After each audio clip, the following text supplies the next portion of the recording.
నా గురించి మీరు ఏమనుకుంటున్నారు అంటే నేను మీకు ఎట్లా అనిపించిన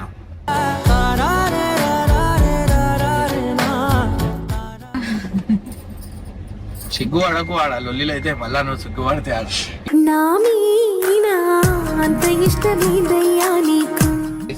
అపూర్వ ఏది రావు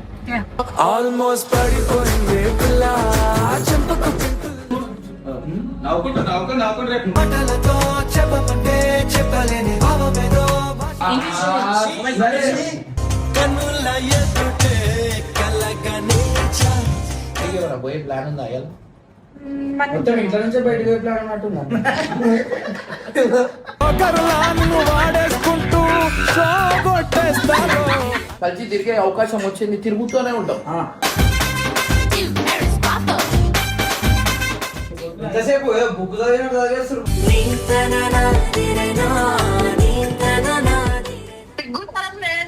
ఇంటికి వస్తే అయిపోతాడు హర్ష మంచిగా పెట్టినావు ఇంటికి ఎట్లా వస్తాడో నేను చూస్తా ప్రొఫెషనల్ లంచ్ కూడా ఉంటుందని ఇది ప్రొఫెషనల్ కాదు సురుచి రెస్టారెంట్ ఎవరు అన్నారు మేము గల్లీ నుంచి వచ్చినాం గల్లీలో పెరిగినాం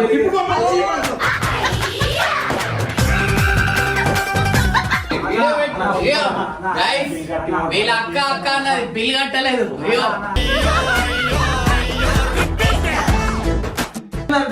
ఇద్దరు మేడ్ పది ఇచ్చేదారు మీరు ఇద్దరు